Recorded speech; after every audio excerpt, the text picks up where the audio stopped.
Honestly, if someone you know is tired of playing Yu-Gi-Oh, this is probably the best cure for that. Just going to a YCS. How's it going, YouTube? Welcome back to my recap of YCS Bologna. I've been waiting for about a week to record this, just to soak everything in because the traveling and the event were just so incredibly fun. This was my first YCS ever attended, was YCS Bologna.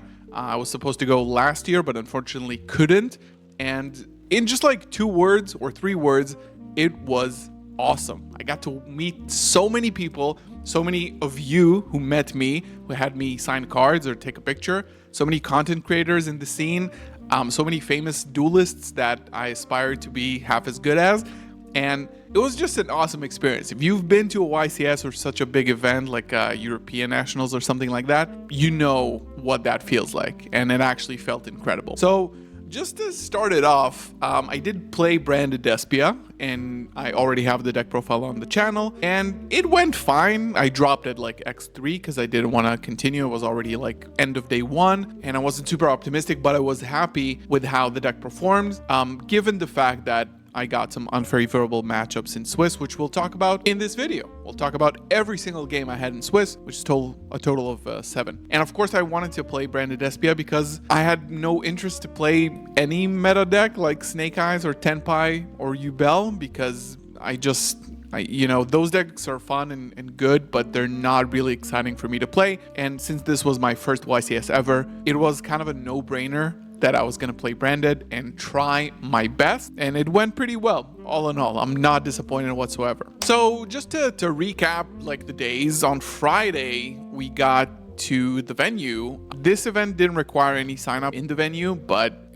we got there regardless because there are side events on Fridays. We got to the event. I got to experience for the first time the vendors in the venue. Basically, you can buy whatever card you want. And it's kind of amazing. I got some nice starlights from Branded and a lot of things that I wanted for the event, a lot of new cards that I was missing and just didn't want to pay shipping on. And it was awesome. It was just like a kid in a candy store. That's basically what it felt like. On Friday, there were some Time Wizard side events and some TCG side events, and we decided to play a 3v3. And actually went well. I went X1. It's a 4-round tournament. I lost in the final round to Fire Kings, which is going to be the main theme of this tournament. Losing to Fire King, just Dominus Impulse it just messes up with Branded, man. But I did win Snake Eyes round 1, which was Gerard. The editor is going to put up a picture here. He won one of my giveaway playmats, and he was my round 1 in the 3v3. Such a fine lad. And it was Snake Eyes, it was Centurion that I won, another matchup that I can't remember, and then Fire King at the end. Just ended up losing to that. And honestly, that was so much fun on its own, playing with my friends. 3v3 experience is awesome. I was a team captain, so I got to experience all 3 games and try to help on my left and my right. It was just so much fun. We got to experience the venue a little bit.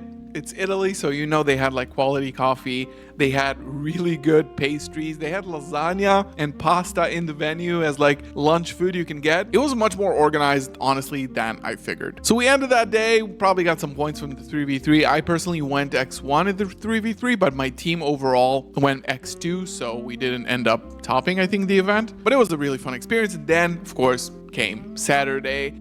I was pumped. I got up at like 7 a.m. It was about a 15-minute drive from my Airbnb to the venue. I got there early, standing in line. Behind me was Anthony Lopez, which of course lost in the finals of Bologna last year to Joshua Schmidt. He was like behind me in line just by himself. It was awesome just to be around such good players. And it was actually going really quickly. They had like really elaborate security checks. Obviously, it's like a 2,500 person main event and probably a 3,000 person event in general. We got in, and then we were seated for round 1. I updated everything on Twitter constantly, and it was just, I'm getting chills talking about it because honestly, as I said in the beginning of the video, I came back saying to everyone who I know, Like, if you're tired of Yu-Gi-Oh, if you're fed up with the game, if you don't like the current state of the game, honestly, just go to a YCS. It's really, I guess maybe privileged to say that, even though my North American viewers, they have a lot of YCSs, not like here in Europe. So making that effort to go with friends to a YCS, I think is like the most reinvigorating thing. You can probably attest to that in the comments if you've ever been to such an event. It was incredible, to be honest. So we're into round 1, and my first round is versus Snake Eyes. I lose the die roll, and my opponent basically makes a full Fiendsmith Snake Eye board. I'm not sure if there were any Azaminas there, but he was basically just like full comboing. And of course, I'm playing branded. If you've seen the list, you know that the list is really like built for that matchup, basically, because I'm playing Super Polys in the main, Book of Eclipse in the main, and Cosmic Cyclones in the main. So it was pretty easy breaking his board, to be honest. Everything, all I had to do was just like Super Poly the IP and the Desiree and basically just play through the board. It wasn't that hard. The thing that made it a little bit harder was the fact that he was playing the Saryuja build, which throughout the combo draws 4 cards and just gets to more non-engine like important pieces. So I win game 1, even though I lost the die roll. Game 2, honestly, should have won it, but kind of through. Eventually didn't have enough gas to push through. So we're on to game 3, and basically game 3 went very similar to game 1, where I had the Super Poly Cosmic Book of Eclipse thing in the hand, and he was actually like, he didn't really end on a super optimal board. It was basically just like a Fenrir, a Saryuja, and a Desiree and IP setup, I think. That was basically it. So I was able to, I think I drew Branded Lost for turn, and it was good with the Super Poly because you can just place it on the field. And when you Super Poly, now it's going to be uninteractable. Like, they can't use the Desiree on resolution to send your Branded Lost or your Fusion. So it actually sticks. So I managed to stick I believe it was Aquaritus, Dragostapelia, and a Rinbrum. Now, I have talents to take his Fenrir, and basically he has 1 set card, and I can just OTK right there and then. I don't use the Aquaritus because I don't want to zero out the Fenrir because I want to have game, because Aquaritus is going to make Fenrir's attack 0. So I basically take the Fenrir. He has a Saryuja in a set, and I have Aquaritus, Dragostapelia, Rinbrum, and Fenrir. So basically, all I lose to is just that set being Imperm, and he already used an Imperm on me this turn, so I was figuring out it's not as likely. Yeah, basically, it was an Imperm, so I'm not able to banish his Saryuja, and eventually, during the end phase, his Fenrir would go back to him. So instead of that, what I do is I actually use a very cool interaction on that board. Dragostapelia trying to put a counter on something, then Rinbrum negating that Dragostapelia, which means that on resolution, I can bounce a monster from the field to the hand. So I bounce his Fenrir, and he's just left there with a Saryuja, which is fine with me. I get another turn. He sets a card, he tries to go to battle phase with the Saryuja, I activate Aquaritus, 0 out his attack, he passes. And now we're at about 1 minute to time, or maybe even 30 seconds to time. I need to get in damage quick, and what I do is just activate Aquaritus to 0 out the Saryuja, and then just go battle phase, inflict some damage, not win on the spot, but I have 2 negates on my board, so that should be fine. He chains D-Barrier, and I have like 10 seconds to think, and I do the same thing with the Dragostapelia. Try to negate the Saryuja with Dragostapelia on the same chain, and then negate with the Rinbrum, bounce the Saryuja back to his extra deck, and then just attack, which makes it, I think he's left on like 200 or 300 life points, and by that time is called, and I win game 1, round 1. Round 2, Fire Kings, and this is going to be basically the reason why I didn't continue and do well in this event. Fire Kings is just incredible, and they have a lot of hand traps. They play 3 Ash, 3 Impulse, and it's basically 6 copies of Ash Blossom against Branded. Regardless, they just play a lot of hand traps, and in this round 2, I win the die roll versus Fire King, and I just lose 0-2 just because he had 3 hand traps and 2 starters in his hand every single one of these games. Honestly, I thought about playing around hand traps constantly, but it just wasn't enough. It just wasn't enough to push through. So I'm 1-1 at round 2, basically. Round 3, this is where people are starting to say that, hey, have you seen the Joshua Schmidt feature match? Of course, you guys at home probably saw it, and was like, whoa, this Fiendsmith Kashira thing is insane. But in the venue, we didn't have time to see the feature match. We were playing ourselves, so nobody really knew what was going on in terms of Josh's build. I wasn't familiar with it, so I didn't really know what that deck was. And people were starting to say like, hey, Josh played like a Fiendsmith Kashira build on feature, and it was really cool. And I'm like, okay, cool. I sit down round 3, I win the die roll, I make a board, and I just puppet lock him. And game 2, he actually starts with like Fiendsmith, and I see Fiendsmith in Paradise. He's also playing as Amina in the deck. He's playing Agnum Day. So I'm like, maybe this is the deck everyone was talking about. He was playing tons of back row. He was playing, I think, 3 Threatening Roar in the main. He managed to win game 2 after we grinded out for a while. Basically, I'm not really sure like how that happened, but this is the first time that I found out that Agnum Day and Sequence make Desiree like 5,800 attack, which is huge. So he attacks into me and he's like, it's 800 damage. And I'm like, what? Okay, so that's how I lose. Okay, I didn't even notice that.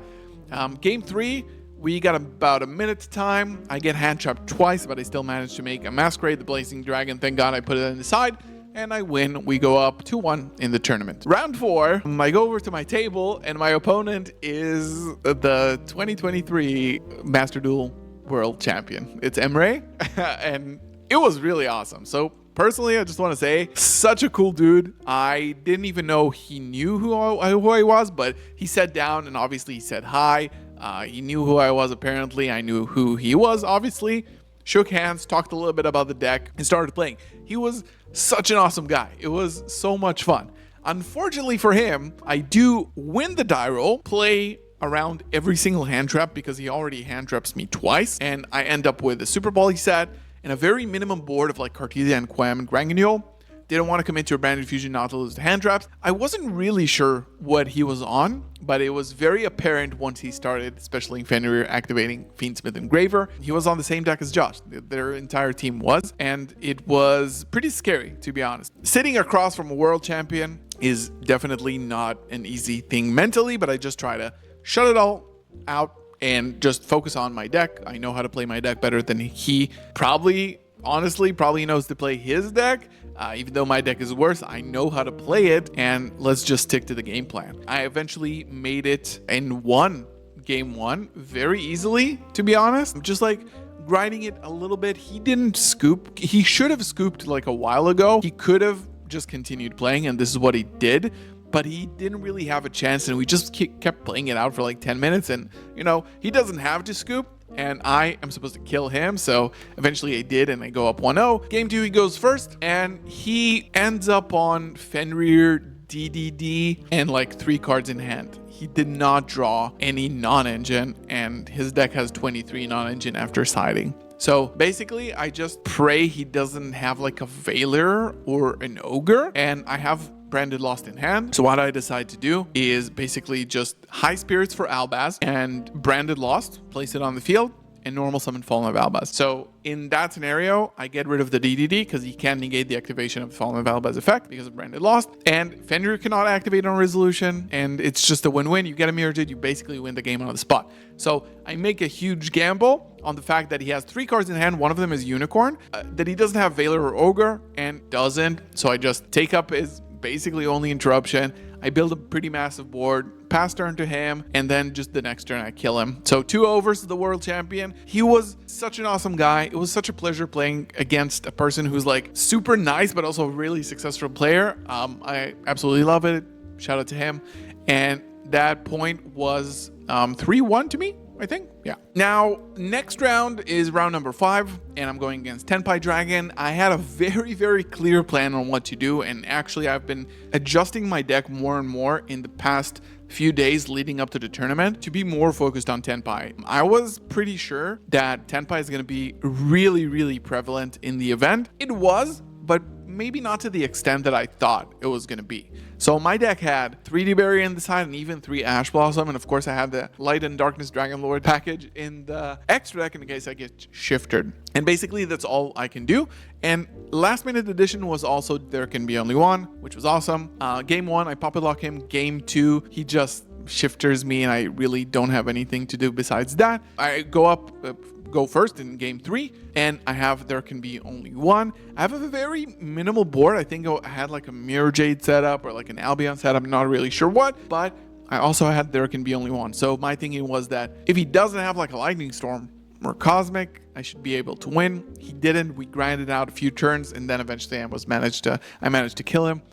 So I did go up 4-1, and this was my record in the tournament. I felt really good at 4-1. I was like, okay, 4-1, starting off in a YCS, not bad. Winning a couple more rounds would have maybe guaranteed me day 2 also, so I was pretty close to that. Round number 6, and I'm facing Runic Stun. The person next to me, in the table next to me at that point, was Mathieu Bricard, who won the YCS. So looking back, I was thinking, yeah, I'm doing pretty good. The Runic Stun player, I knew he was playing Runic Stun because I saw him at a different table, and I have a really good memory for faces. I sat down, I already knew, and I lost the die roll, unfortunately, and it wasn't much going on from there. He had Inspector Border, There Can Be Only One goes in match, and 5 Rainbow Magician in the start of his turn, in addition to runic cards, of course. I did manage to like clear his board a bit and try to play, but eventually the pace that you play as a non-Runic Stun player is much slower than your opponent plays, because once they manage to draw 3, maybe I could have played better against it, but honestly, I just got 2-0'd. Game 2, I got even lead. I didn't even manage to steal a game from him, and Runic Stun is rough. You can't really prepare, and the only thing you can do is just pray you don't meet one. And then round 7 was Fire Kings again, and again I win the die roll, and again just lose 2-0. Which was very sad and unfortunate. It was already pretty late in the evening, or rather in the afternoon. It was like 6 p.m. I would say. And another game where just like the abundance of interruptions was just like too much for the deck to handle. Maybe could have built it a little bit differently, but I was happy in the performance up until that round, and unfortunately Fire King is just like way too much. So game 1, it's like 3 hand traps, starter, extender. I don't have any board, and it just kills me. Game 2 was a bit of a game. I end on like a pretty subpar board through like Imperm Ash, and he had Impulse I think as well. So I do manage to get like a Quem on board, a Granguignol, and Super Poly. Eventually, I managed to tag out Granguignol to summon Queritus. Now, when talking about Zelantis, World Sea Dragon Zelantis, and the effect to tag out every monster and then bring them back, Queritus is not properly summoned. And because Queritus is not properly summoned, it doesn't return to the field because it needs to be special summoned back by Zelantis. So my plan was that he's not going to figure it out, and that he's not going to have game, and I had so many pieces of interaction and follow-up in the graveyard because I managed to play a bid. Next turn I should kill him, right? So he goes for the Zelantis OTK. Queritus doesn't come back, okay? He negates the Queritus effect with Arvada, but because I have no monsters left on my field, his Princess can't come back, and then his Raging Phoenix can't come back, and he can't kill me. And he only has 1 card in hand, so I'm like, okay, he attacks me twice, I take a lot of damage, but next turn on the crackback, I kill him because he doesn't have any more interruptions. And I have like 4 cards in hand, or like 5 cards, and he has 1, but his last card in hand was Wanted. So he didn't even play Snake Eyes up until that point. He just played Fire King, and his last card in hand was Diabellstar that just made him get enough damage and win the game. And yeah, that was the end of my tournament run. Honestly, it was X3 at that point, and I could have kept playing. I could have bubbled at 9-3 if I win 5 more rounds, basically. And I could have made day 2 just like by playing, but I was like, I'm tired and hungry and I want to go home, and I'll be back tomorrow, and it's all fun and games. I did come back Sunday to meet more people. I didn't participate in any more side events, but I wanted to like buy more stuff, watch some feature matches, meet the community, meet you guys, and it was such an awesome decision because Sunday was really fun, just walking around the venue, seeing the top cut players, sitting down with like Nash, Pack, and Josh. I got to meet in person as well, which was awesome. And yeah, just to summarize it, one, it was an awesome, unbelievable experience that I really want to experience once more. I think Euros is probably going to be my next tournament where I can meet you guys, and hopefully it's going to be somewhere awesome and not like Birmingham. No offense. And yeah, it was the perfect medicine for like someone who was a little bit tired of Yu-Gi-Oh, and I'm really grateful. Mainly, like the thing that made my experience so incredible was all of you approaching me in the venue, saying that you like my content, you want to take a picture, you want me to sign a card. I could not believe it. Like, you know, we're at 25,000 subscribers now, which is insane. But I wouldn't imagine in my wildest dreams that I could not walk like 2 minutes in the venue without getting stopped. And it's all thanks to you. It really, really warmed my heart. The tournament experience didn't matter because seeing everybody was just like better than anything else. And I want to thank you, all of you, every single one of you, even if you weren't there or if you saw me in the venue, thank you. It really made my experience super special, and I'm super grateful and privileged to be in this position. And yeah, this is my YCS Bologna experience. Hope you enjoyed a little bit of a recap and a story. Hope you got to do some dishes or laundry while listening to that. Leave your comment down below if you met me in the venue. I really want to connect some usernames to some faces. That will be awesome. And let's continue building the community a little bit more from here. Thank you so much. I'll see you in the next time. Peace.